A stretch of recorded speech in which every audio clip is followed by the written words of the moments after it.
बडगुजरलीला आज big boss मराठीचा आजचा एपिसोड बघितला. बाप रे बाप, काय झालं तन्वी कोलतेला. इतकुशा छोट्याशा गोष्टीवरून ती एकदम ॲक्च्युली नॅचरली एकदम नॉर्मल गोष्ट सांगत होती दीपाली.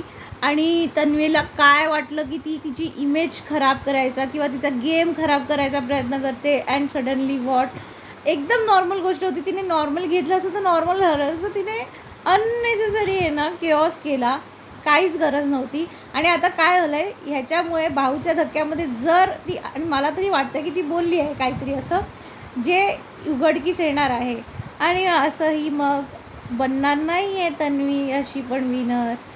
आणि दुसरी गोष्ट, जर विशाल भरपूर काही बोलला आहे राकेशच्या मॅरिड लाईफबद्दल, ते तर चुकीचं आहे. मग खरंच चुकीचं आहे, कारण तो राखीला समजवतो आहे हे सगळं की बाबा तू राखी असं नाही बोलायला पाहिजे, तसं नाही बोलायला पाहिजे.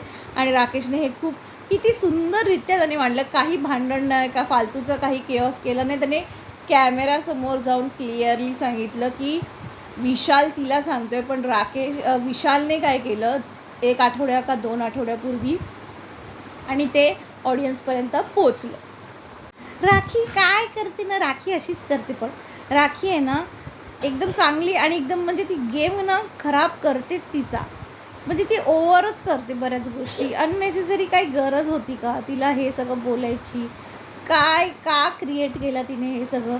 आम्हाला सगळ्यांना माहिती आहे दीपाली तू चांगली आहेस, तुझी इमेज अजिबात खराब होणार नाही, कारण 24 तास कॅमेरे आहेत.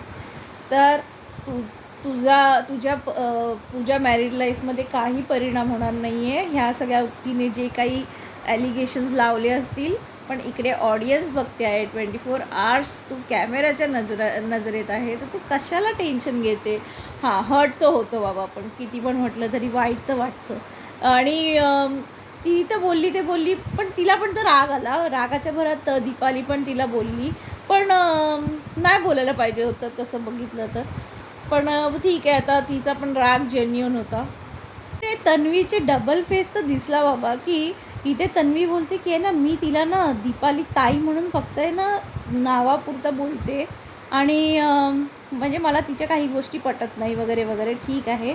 आणि सडनली मग रात्रीमध्ये जाऊन ती तिला सॉरी पण बोलते किंवा पॅचअप करायचा प्रयत्न करते. आता हे तर तुम्ही नाटकच करतात आहे ना, तू तर नाटकच करते ना. तन्वी गोलतेचा गेम थोडा खराब झाला आहे इथे. काही आठवडे नाही बघितलं आहे, पण इथे तिचं आता क्लिअरली अशी पर्सनॅलिटी दिसते.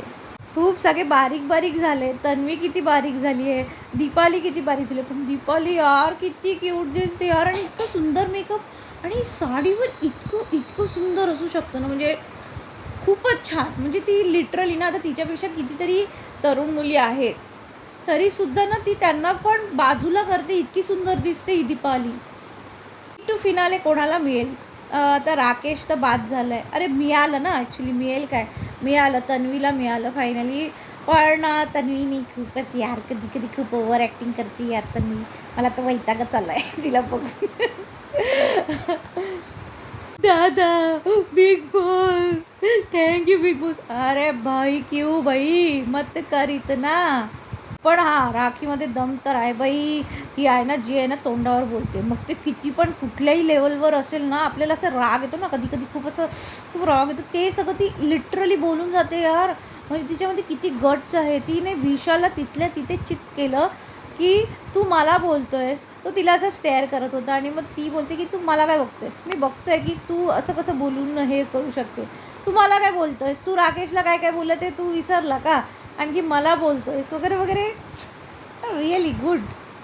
मला एका पॉईंटला तर असं वाटलं की हे जे भांडणामध्ये राखी सावंत जेवढं काही बोलते, आणि राकेश आणि राखीचं जसं थोडीफार तू-तू-मैं-मैं झाली ना, मला वाटलं राकेश आता काहीतरी असं भयानक करेल की राकेश ठेवूनच देईल राखी सावंतला. विशाल पण बारीक झाला एकदम. आता हे आहेत 7 जण ना, याच्यामध्ये जाण्याचे चान्सेस दिसतात आहेत मला रेवाचे. मला आवडली रेवा, ॲक्च्युली चांगली दिसते रेवा. दीपाली जेन्युइन आहे यार, जेन्युइन पर्सन आहे ती. अशाच साऱ्या व्हिडिओसाठी do like share subscribe to my channel Badgujar Leela. Thank you very much.